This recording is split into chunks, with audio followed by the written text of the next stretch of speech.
Wassalatu wassalamu ala rasulillah wa ala alihi wa sahbihi wa man tabi'ahum bi ihsanin ila yaumiddin. Jamaah rahimakumullah, kita akan lanjutkan kembali pembahasan kita masih tentang bab iman kepada tauhid asma dan sifat. Jamaah rahimakumullah, sebenarnya belajar tauhid asma dan sifat itu sederhana. Akidah Islam itu sederhana, mudah dipahami. Itu prinsipnya. Tapi kalau belajar asma dan sifat salah milih guru, itu malah jadi rumit, jadi repot, jadi susah memahami.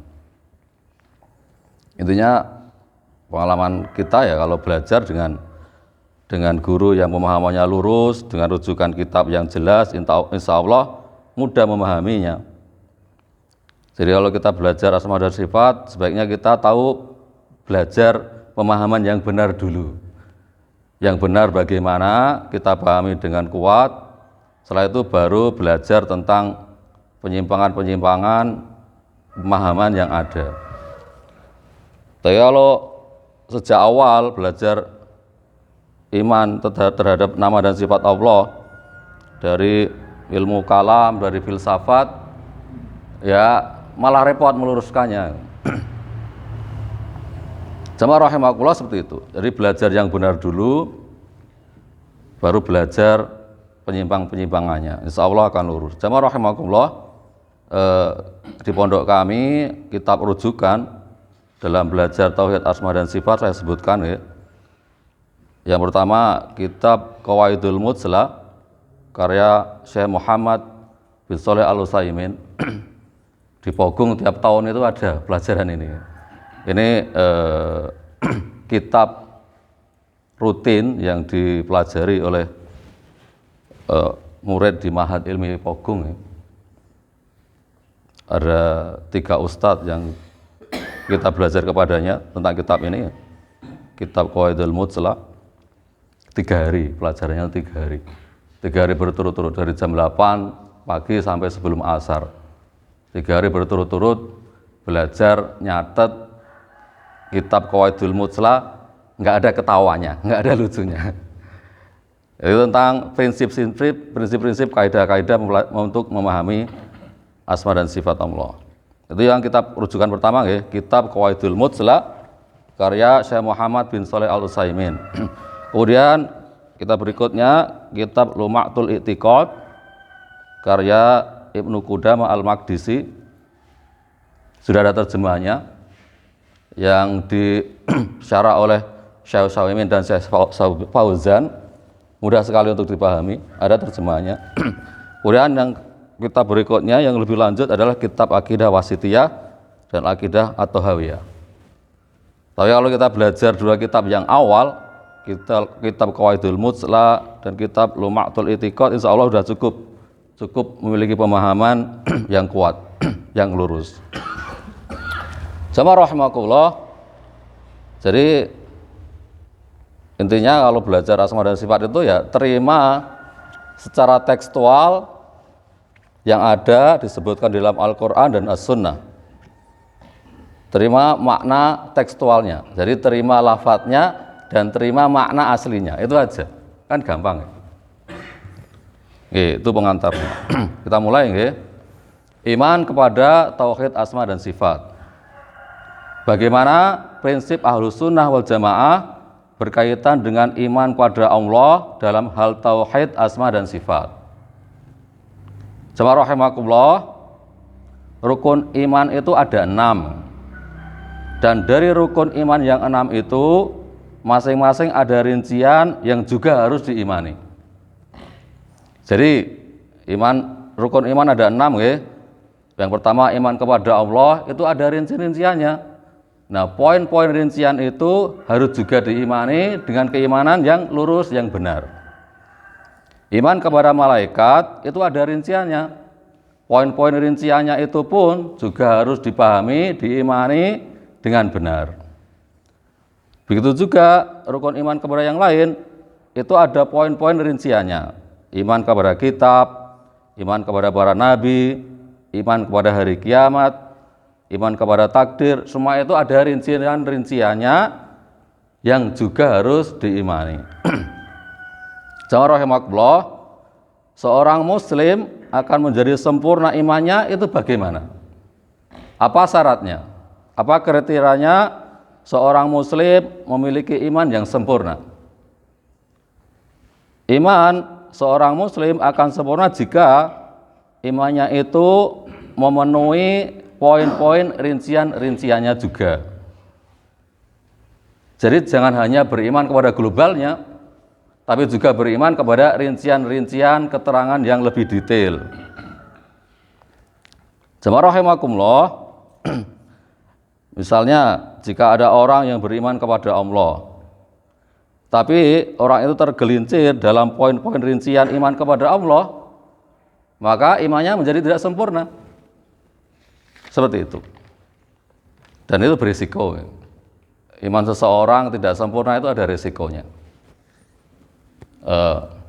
Sebagai contoh begini, seseorang di akhirat itu akan mendapatkan balasan sesuai dengan yang dia amalkan di dunia. Semua sepakat ya? Ada orang yang tergelincir dalam memahami iman kepada hari akhirat. Salah satu poin rincian dari iman kepada hari akhirat adalah dia mengimani nikmat kubur dan siksa kubur. Gitu ya? Ada orang yang tidak mengimani nikmat kubur dan siksa kubur. Ada Pak yang tergelincir seperti itu. Lah bagaimana orang bisa menikmati nikmat di kubur sedangkan dia di dunia tidak mengimani adanya nikmat kubur? Gitu ya? Jadi tergelincir dalam hal ini berisiko di akhirat. Kemudian ada yang tidak mengimani tentang wajah Allah. Ahlus sunnah wal jamaah itu mengimani bahwa Allah itu memiliki wajah yang hakiki, yang tidak serupa dengan apapun. Wajah Allah itu benar-benar wajah hakiki yang sesuai dengan keagungan Allah Ta'ala. Itu kita imani, Ahlus sunnah mengimani. Dan melihat wajah Allah di surga itu adalah kenikmatan yang paling besar. Gitu kan Pak? Nah, ada orang yang tidak menikmati, ada orang yang tidak mengimani adanya wajah Allah. Di dunia tidak mengimani adanya wajah Allah. Lah bagaimana nanti bisa menikmati nikmatnya melihat wajah Allah di akhirat, padahal dia di dunia tidak mengimani adanya wajah Allah? Bisa dipahami nggak Pak? Nah, seperti itu resikonya. Jamaah rahimakumullah. Jadi kalau ingin iman seorang muslim itu sempurna, maka dia harus iman globalnya dan rinciannya. Asalkan dalilnya sahih, berdasarkan wahyu, di dalam Al-Quran, di dalam hadis yang sahih, maka harus mengimani. Begitu. Jamaah rahimakumullah. Jadi ada orang yang beriman kepada rukun iman yang umum, misalnya iman kepada Allah, tetapi ketika dirinci orang itu gagal mengimani. Misalnya iman kepada Allah itu ada rinciannya. Rinciannya ada 3. Dulu ketika kita belajar kitab Ushul Salasah sudah kita sampaikan ya. Iman kepada Allah rinciannya ada 3. Yang pertama, iman kepada rububiyah Allah. Yang kedua, iman kepada uluhiyah Allah. Yang ketiga, iman kepada nama-nama dan sifat yang dimiliki Allah yang ada di dalam Al-Quran dan Sunnah. Ada orang yang rinciannya itu selamat dalam 2 hal. Iman kepada rububiyah Allah, dia selamat, pemahamannya benar. Iman kepada uluhiyah Allah, dia selamat, pemahamannya, pengamalannya benar. Tetapi di poin ketiga, rincian ketiga, yaitu beriman kepada nama-nama dan sifat Allah, dia gagal paham. Dia salah pemahaman. Karena mengikuti pemahamannya ahlul kalam, ahlul filsafat, jadi dia menyimpang dalam hal rincian iman kepada Allah yang ketiga. Nah, nanti imannya jadi tidak sempurna. Kan gitu nggih? Ya, karena tadi dalam hal rinciannya di poin-poin tertentu dia salah paham. Jamaah rahimakumullah, Yang seperti ini banyak terjadi di kalangan kaum muslimin. Jadi ada orang yang iman kepada rububiyah Allah dia benar, pada uluhiyahnya Allah dia benar, tapi asma dan sifatnya menyimpang. Akhirnya ya itu tadi tidak sempurna, iman kepada Allahnya tidak sempurna. Sama rahimakumullah, ada orang yang beriman pada rububiyah Allah, tidak ada masalah. Dia meyakini bahwa Allah itu menciptakan alam semesta. Dia meyakini Allah memberi rezeki kepada semua makhluknya. Dia meyakini bahwa Allah itu menguasai dan mengatur alam semesta. Dia meyakini Allah itu maha kuasa, maha menghidupkan, maha mematikan dan seterusnya. Selamat rububiyahnya. Kemudian ada orang juga selamat dalam hal iman kepada uluhiyahnya. Jadi dalam hal uluhiyah dia tidak ada masalah. Misalnya dia hanya beribadah kepada Allah saja. Dia hanya menyembah kepada Allah saja. Dia berdoa hanya kepada Allah saja. Dia rukuk, sujud hanya kepada Allah saja. Selamat dalam hal uluhiyahnya. Tetapi ketika dalam hal rincian asma dan sifat, dia tidak selamat. Dia terjatuh kepada mengikuti ilmu kalam. Ilmu kalam itu apa? Ilmu kalam itu ilmu filsafat, ya, ilmu mantik, ilmu yang mengedepankan akal dan logika di atas dalil Al-Quran dan Sunnah. Jamaah rahimakumullah. Jadi ada orang yang tauhid rububiyah dan uluhiyahnya selamat, tidak ada masalah, tetapi gagal, tergelincir dalam hal tauhid asma dan sifat. Seperti itu. Jemaah rahimahullah, berarti kalau kita ingin iman kita sempurna, ya harus benar, baik secara umum maupun secara detailnya. Nah, kita mulai masuk ke materi. Gak apa-apa ya Pak, saya teruskan ya, karena agak susah ya kalau dipotong. Oke, kita kembali kepada materi. Iman kepada tauhid asma dan sifat. Apa itu mengimani tauhid asma dan sifat? Apa itu tauhid asma dan sifat? Jamaah rahimakumullah, tauhid asma dan sifat adalah meyakini bahwa Allah itu memiliki nama dan sifat sesuai dengan yang Allah wahyukan di dalam Al-Quran dan Al-Hadis. Itu makna beriman kepada tauhid asma dan sifat. Saya ulangi ya, meyakini bahwa Allah itu memiliki nama-nama dan sifat-sifat yang sesuai dengan yang Allah wahyukan di dalam Al-Quran dan di dalam Al-Hadis.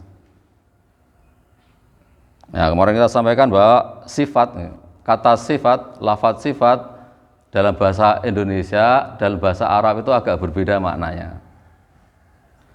Kalau dalam bahasa Indonesia, kata sifat itu kan maknanya lebih sempit. Sifat itu maknanya ya karakter ya Pak. Ada orang misalnya memiliki sifat dia jujur, pemurah, itu kan karakternya. Dalam bahasa Indonesia makna sifat itu karakter. Kalau dalam bahasa Arab makna sifat itu lebih luas. Kalau dalam bahasa Arab makna sifat itu lebih luas. Sifat dalam bahasa Arab itu maknanya adalah semua keterangan, informasi tentang yang disifati. Lebih luas kan? Misalnya ada buku tentang sifat sholat Nabi. Sifat sholat Nabi itu memuat tentang semua keterangan, informasi tentang tata cara sholat Nabi. Luas ya. Kemudian ada buku sifat puasa Nabi. Ya, kitab itu berisi semua keterangan tentang tata cara puasa Nabi. Jadi kata sifat dalam bahasa Arab itu lebih luas. Kalau sifat Allah, ya maknanya adalah semua keterangan, informasi tentang Allah. Luas yang ada di dalam Al-Quran dan Sunnah. Seperti itu. Jadi apa itu makna iman kepada tauhid asma dan sifat? Maknanya adalah meyakini bahwa Allah itu memiliki nama-nama dan juga meyakini tentang semua keterangan, semua informasi tentang Allah yang disebutkan di dalam Al-Quran dan hadis. Sama rahimakumullah. 5 menit lagi ya, 5 menit lagi.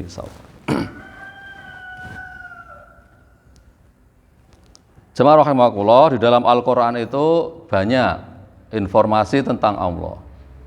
Banyak keterangan-keterangan tentang Allah. Ya kita harus mengimani semuanya satu persatu. Semua keterangan, informasi tentang Allah yang ada di dalam Al-Quran dan yang ada di dalam As-Sunnah, semuanya harus diimani satu persatu.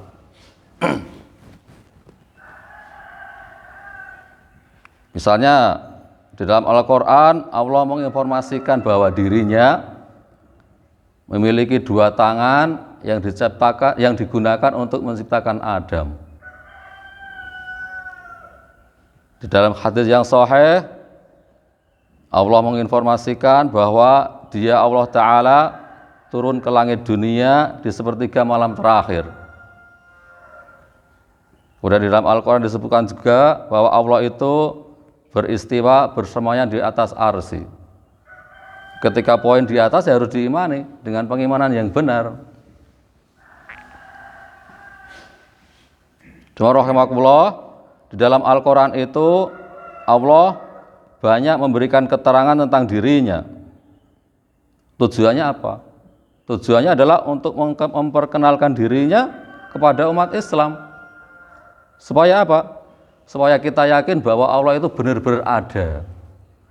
Supaya kita yakin bahwa yang kita sembah, yang kita ibadahi itu benar-benar ada, memiliki sifat yang detail di dalam Al-Quran disebutkan.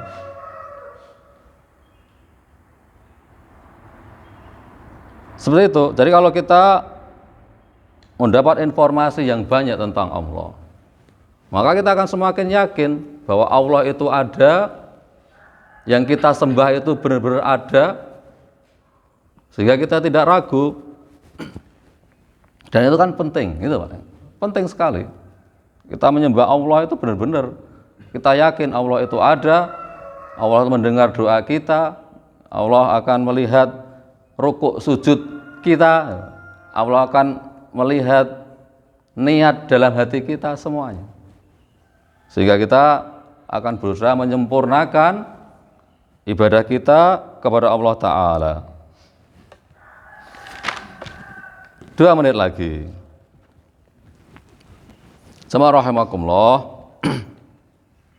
satu-satunya cara kita untuk mengetahui tentang sifat Allah itu adalah dengan wahyu saja, bukan dengan logika. Hanya dengan wahyu saja, karena Allah itu gaib. Sesuatu yang gaib kalau di logika bagaimana, gitu Pak. Satu-satunya cara supaya kita bisa mengetahui informasi tentang Allah itu dengan wahyu saja, bukan dengan logika. Karena Allah itu gaib. Jika ingin memerinci tentang Allah dengan logika, padahal Allah itu gaib, maka nanti akibatnya cuma meraba-raba, cuma menerka-nerka dengan akal, cuma merancang-rancang dengan akal, padahal Allah itu gaib. Ya pasti banyak salahnya. Dan ketika salah, ketika berpendapat, berbicara tentang Allah, maka akan jatuh kepada salah satu dosa besar, yaitu dosa berbicara tentang Allah tanpa ilmu. Berbicara tentang Allah itu harus hati-hati.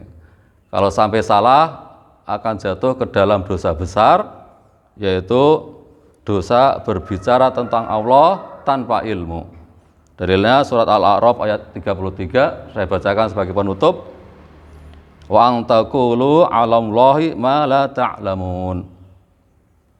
Salah satu larangan terbesar di dalam Al-Qur'an di surat Al-A'raf ayat 33 adalah dan kalian berbicara tentang Allah yang kalian tidak punya ilmu tentangnya.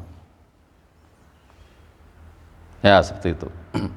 Dan jamaah rahimakumullah, Ahlussunnah wal Jamaah itu mengajari tentang asma dan sifat agar kita itu beradab ketika berbicara tentang nama dan sifat Allah.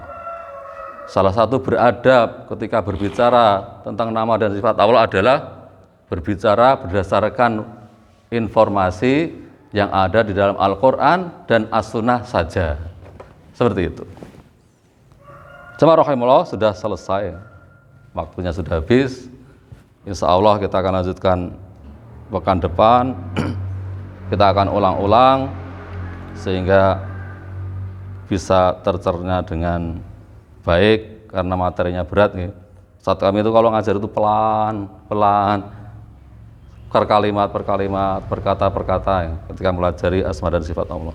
Jamaah rahimakumullah, itu saja yang saya sampaikan. Semoga bermanfaat. Subhanakallahumma wa bihamdik, asyhadu an la ilaha illa anta, astaghfiruka wa atubu ilaik. Assalamualaikum warahmatullahi wabarakatuh.